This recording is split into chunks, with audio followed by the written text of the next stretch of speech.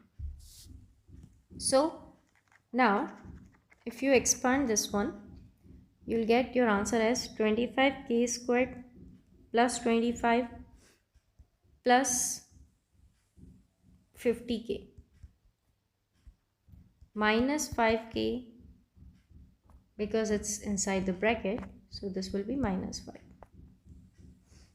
174k squared is equals to 5 times, let me simplify right here, 25k squared. This will be plus 45k plus 20 plus 20. Now 174k squared, and then multiply each with 5 because there is 5 outside it. So this will be 125k squared. This will be 225k.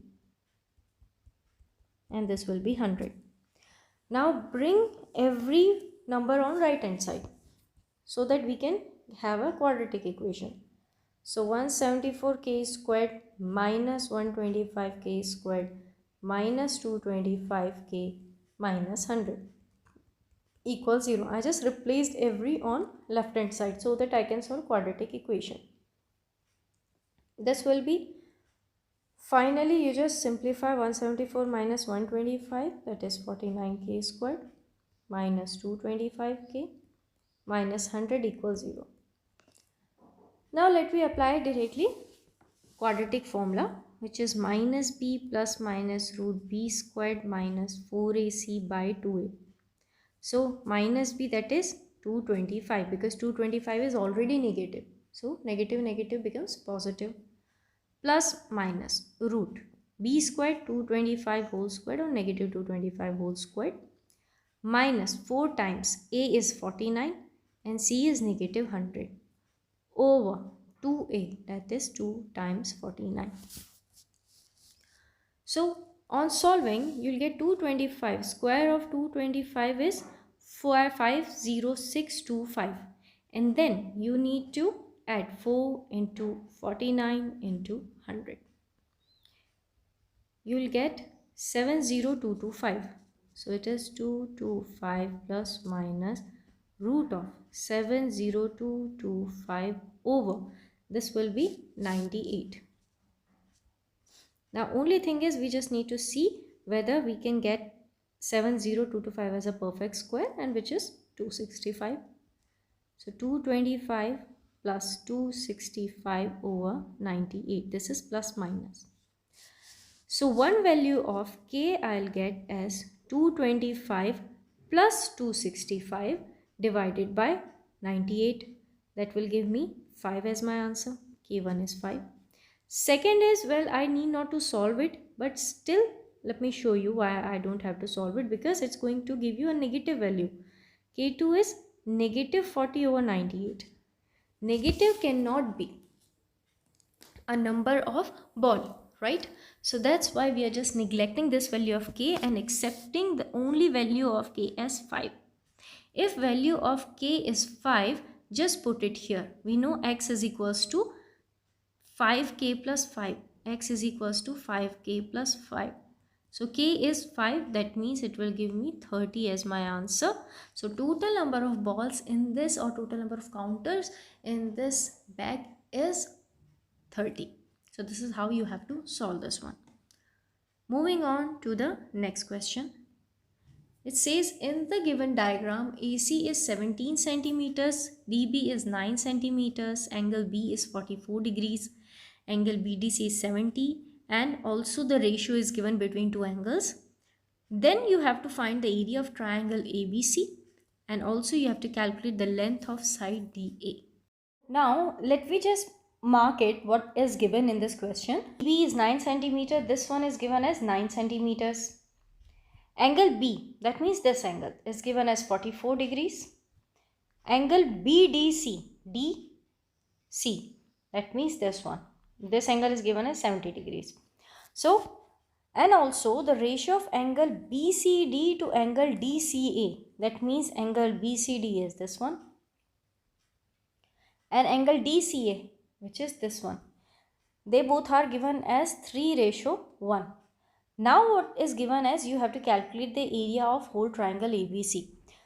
To calculate area of whole triangle ABC, we know, as I told you, we have to move in a reverse order. So when I move in a reverse order, area of a triangle ABC, for that I'll apply formula area is equals to half times those two sides and an included angle in between it.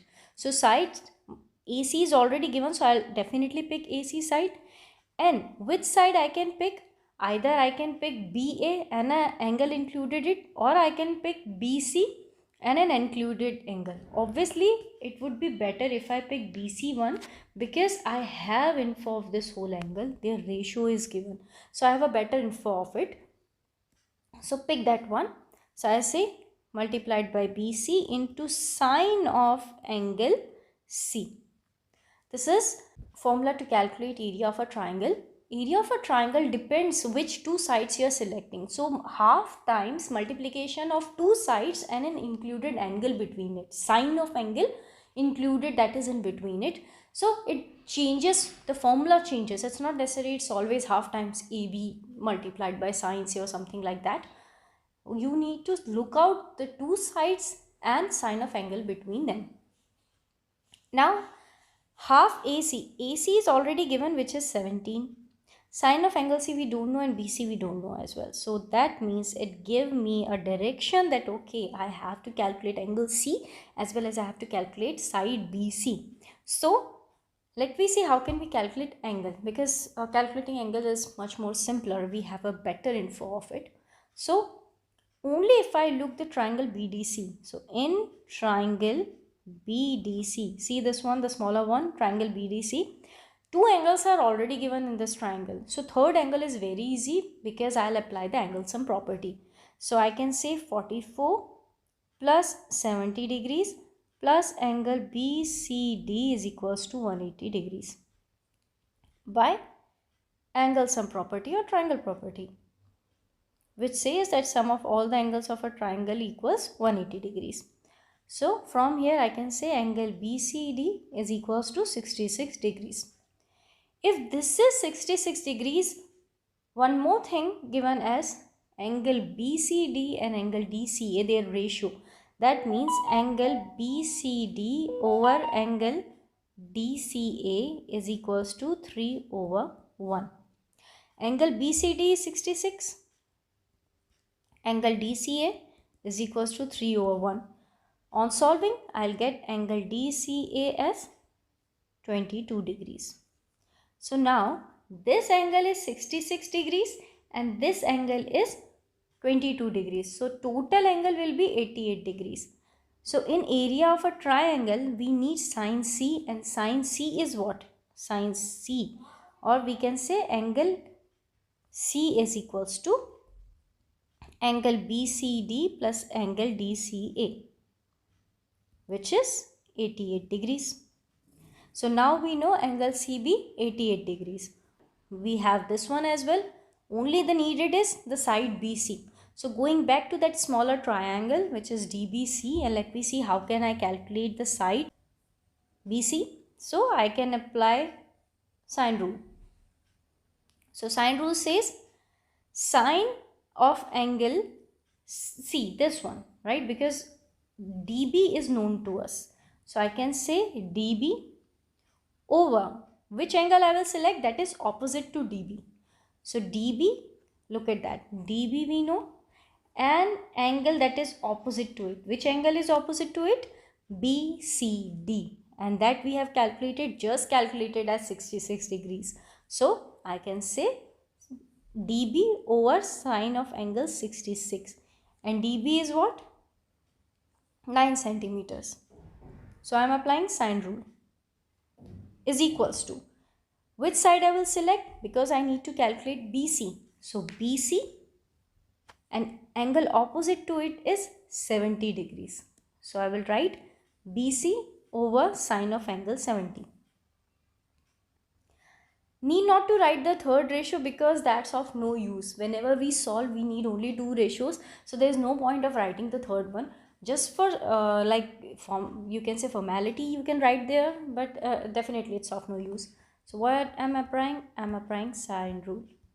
On applying sine rule, I'll get BC is equals to 9 times sine of 70 degrees over sine of 66 degrees.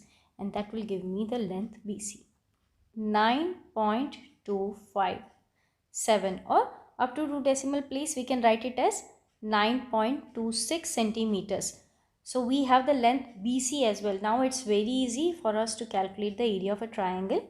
Area was half times AC, that is 17, BC is 9.26 times sine of angle C, and angle C we calculated as 88 degrees, so sine of angle 88. So this is, now let me solve it.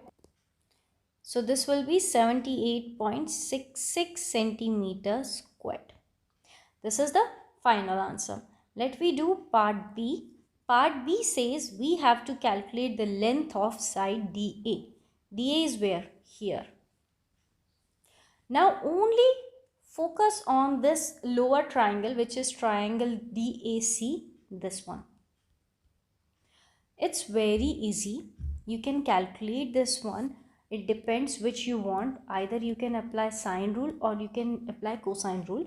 I would suggest sine rule would be much simpler in this case because we already know two of the angles, even all the three angles. How? Because this we calculated whole as 88 degrees, so it's very easy to calculate angle A.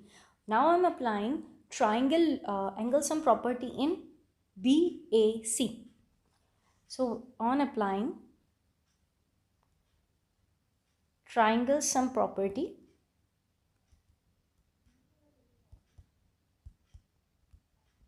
in ABC, in triangle ABC. So we know in this triangle ABC, triangle B plus angle C plus angle A is equals to 180 degrees. So angle B plus angle A plus angle C is equals to 180 degrees. So from here angle A is easy because we know angle B is 44 degrees plus angle C we just calculated as 88 degrees plus angle A is equals to 180 degrees. So finally angle A will be 44 plus 88 and then subtracted from 180, which is 48 degrees. If you have angle A as 48 degrees, now look at in the lower triangle. So we are talking about this lower triangle ADC. In ADC, only this one. In ADC, we have now this angle, one angle I have, this angle I have, this side AC I have, so I can easily calculate third side. Third side, either you can directly subtract from 180 and can get, that means you will get it as 110 degrees because by linear pair, or again by applying angle sum property. So we know 48 plus 44 and then finally you need to subtract it, 22 we calculated. So 48 plus 22 and then finally subtract it from 180, you will get your third angle, that is angle D here as 110. In either way you can calculate it. So what I can say, I'm just applying triangle law, that is angle sum property. So from here angle A plus angle C, angle A plus angle C plus angle D is equals to 180 degrees. So from there I can say angle D is equals to 180 minus 70, that is 110 degrees. This angle is now 110 degrees. This one we calculated. As I told you, you can directly calculate from here as well. 180 minus 70 will give you 110.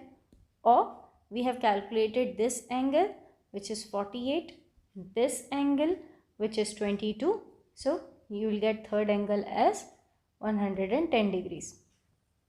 Because we want to calculate angle DA. So again applying sine law.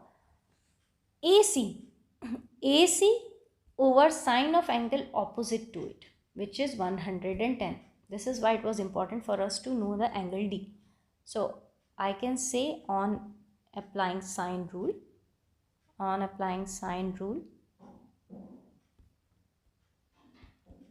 in triangle DAC, we'll get 17 over sine of angle D that we have calculated as 110 degrees equals. Which side we have to calculate? Length DA. So length DA and opposite angle to it, which is 22 degrees. So length DA and sine of 22 degrees. So from here DA is equals to 17 times sine 22 over sine 110. So final answer will be 6.78 centimeters. So you should know that when to apply sine rule, when to apply cosine rule. See, if already two sides and an included angle is given and they are asking you to calculate third side, so definitely go for cosine rule. Or three sides are given and angles they are asking, any one angle they are asking, or all the angles they are asking, again go for cosine rule, right? If two angles one side, two sides one angle is given and not necessarily that an included angle is given in that order, go for sine rule. So in this way we can solve it. So now let me move on to the question number 4. In the above figure, vector AB is given as A, let me name it. Vector BC is given as B, let me name this. A point M is on BC. Let's say this is the point M which is on BC. So let me separate B here out there. Such that it divides vector BC in ratio 3:4. That means it divides it like 3:4. And a point N is on AC. This is the point N which is on AC. And this divides AC in ratio 1:2. That means 1:2. On joining A to M, let me join A to M. So on joining A to M, and then it says and B to N. So join B to N as well. So on joining, it says 2 points intersect at O. So these two are intersecting at O, such that the point divides the vector AM in 3:1. So this AM will be divided into 3:1. Find the length of ON. We have to calculate this length. As I told you, always go in reverse order. If I want to know ON, obviously I have to pick any triangle which is ON has its side. The triangle which is ON is one of its sides is definitely triangle AON.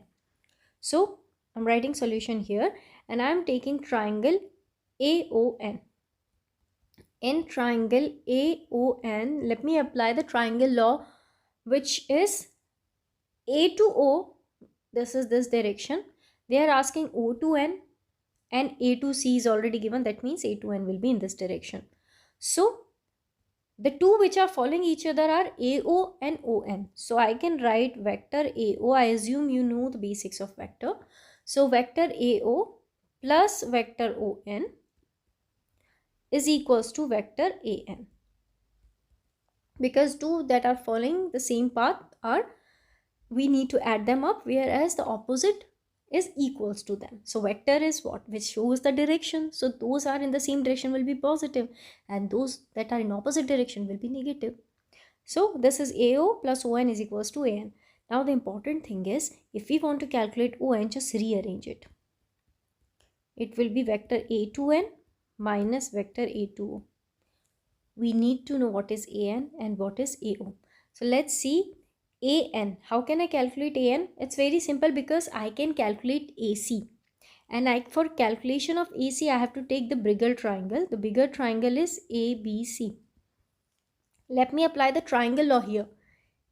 AB is in this direction, BC is in this direction, and AC is just the opposite of it. That means I can say vector AC is equals to vector AB plus vector BC. That means vector A to C is A plus B. Now, if vector A to C is A plus B, and we know this line that a point N is on AC such that it divides AC in ratio 1:2. So that means if I want to know AN is one part of how many parts? One part and two part. That means total three parts. AN is one part of the three parts of AC, which means I can say that AN is one part out of three part of AC. This is how we convert ratios into fractions or proportions. So vector A to N will be equals to 1/3 A plus B. So okay, we are done with finding AN. Now our main aim is to calculate AO.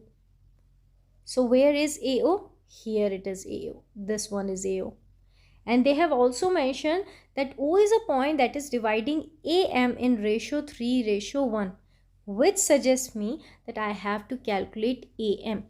I need to pick a triangle which is a part of which the vector AM is a one of its side.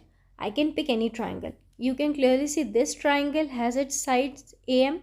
Similarly, this triangle also has side its AM. Let me take the lower triangle, which is triangle AMC. So in triangle AMC, again I need to apply triangle law.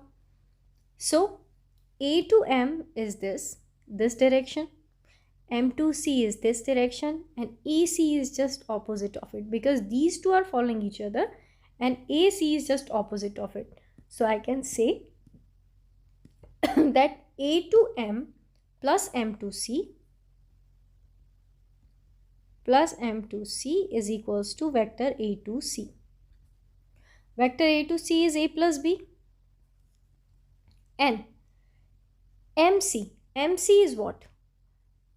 ABC is B, and M is a point which is dividing BC in 3:4 part. That means MC is, vector MC is what?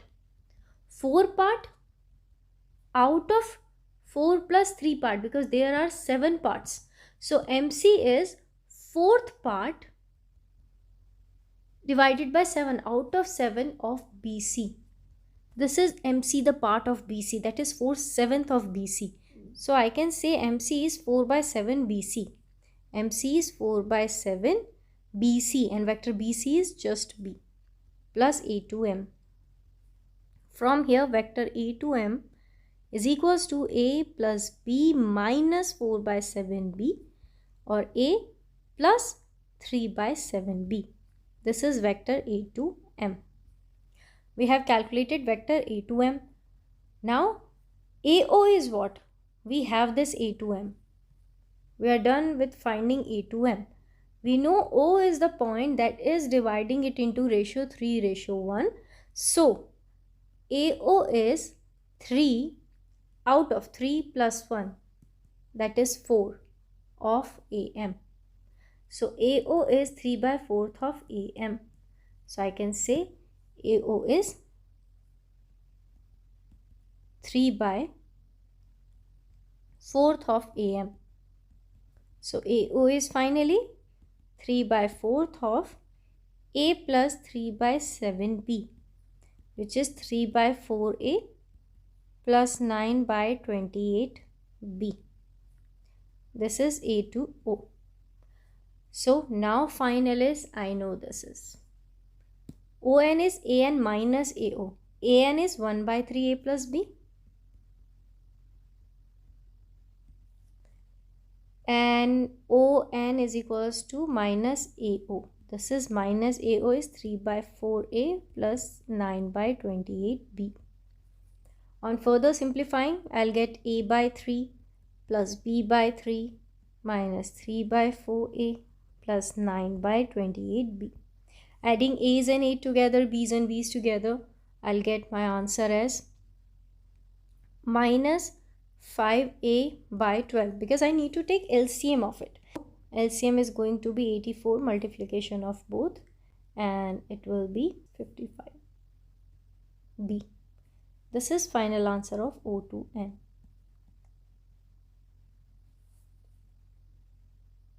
Now question number 5. Question number 5 says the ratio of surface area of given sphere and cone is 2:1 and the ratio of R to H of cone is 4:3. Then find the ratio of volume of spheres to the volume of cone. So what's given? The ratio of surface area of sphere and surface area of cone. So we should know what is the surface area of sphere, which is 4 pi r squared. And R of this sphere is capital R. So 4 pi r squared over. What is the surface area of a cone? Pi r L plus pi r squared. So pi r L, because radius is small r, plus, and L is slant height. Slant height is this one. This is called slant height, that we can calculate by Pythagoras theorem. So L squared is equals to H squared plus R squared, definitely, because this is hypotenuse. So L will be root of H squared plus R squared. So I can say this will be pi R squared is equals to 2/1. That means this is going to be 4 pi R squared equals 2 times, let me take out pi out as common. So it will be, on taking out pi as common, this will be RL plus R squared. Cancelling out pi and pi, this is 2. So 2R squared is equals to RL plus R squared. Now this is one relationship, right? Another relationship is given as ratio of R to H of cone is 4:3. Only of cone, the ratio of its radius and height is given as 4:3. So that means R over H is equals to 3/4. Either I can get the value of R as 3 by 4H or H as 4 by 3R, but I think the much simpler way of doing, because in this way you will get a fraction and then dividing, multiplying the fraction, squaring it will make it more difficult. Instead, if the ratio of R to H is 3/4, I can write as 4:3. So I can write it as R is 4x and H is 3x. It means the same. Okay, now let me put it here, this value. So 2R squared is equals to, radius is 4x, 4xl plus 4x whole squared, which is 16x squared. And I just calculated that R is root H squared plus R squared. So L is equals to root H squared plus R squared. Height is 3x. So root of 3x whole squared plus radius is 4x plus 4x whole squared. This will give me root of 9x squared plus 16x squared. That is root of 25x squared, which will give me L as plus 5x negative 5x. Whenever we take root, square root, we always get two answers. One is positive and one is negative. But here length can never be negative, so we are going to take only positive value, which is positive 5x. Put it here. So 2R squared is equals to 4x times 5x plus 16x squared. So 2R squared is equals to 20x squared plus 16x squared. Or R squared is 2R squared is equals to 36x squared. R squared is equals to 18x squared. Or finally, R is equals to, on taking root, I'll get 3 root 2x. This is the relationship between the radius of the sphere and that common value, the ratio x that we have introduced. Now it will help us in finding the ratio of volume of sphere to volume of cone. What is volume of sphere? Volume of sphere over volume of cone. Volume of sphere is 4 by 3 pi r cubed. Capital R is the radius of sphere.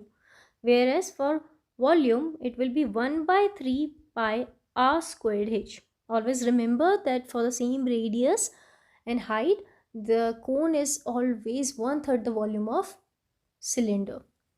Cancelling 3 and 3, pi and pi, I'll get 4r cubed over r squared h. We just saw r is 3 root 2x. So 4 times 3 root 2x whole cubed over r. If you go back, you'll see r was 4x and height was 3x. Finally, it will be 4 into 27 into 2 root 2x cubed over 16x squared multiplied by 3x. Let me cancel out x cubed will be cancelled out directly from here. 4 times 2, 8. This will be 2. 3 times 9. If you're not getting how I'm cancelling out, simply multiply all the numerator, divide, multiply all the denominators. It's just a simplification that I'm doing. You can easily do that. This will be finally 9 root 2 over 2. So finally ratio will be either 9 root 2 ratio 2, or we can write as 9 over root 2. Ratio will be 9 is to root 2. This is the final ratio between the volume of sphere and volume of cone. So basically that's it for today, and these were the 5 harder questions of GCSE. In the next section I'll be covering more harder questions on GCSE, more 5 set of questions. So that's it for today. If you want to enroll yourself for one-on-one classes or for group classes from year 1 to year 13 for all subjects, just email us at exacademy@gmail.com. So that's it for today. Thank you. Have a great day.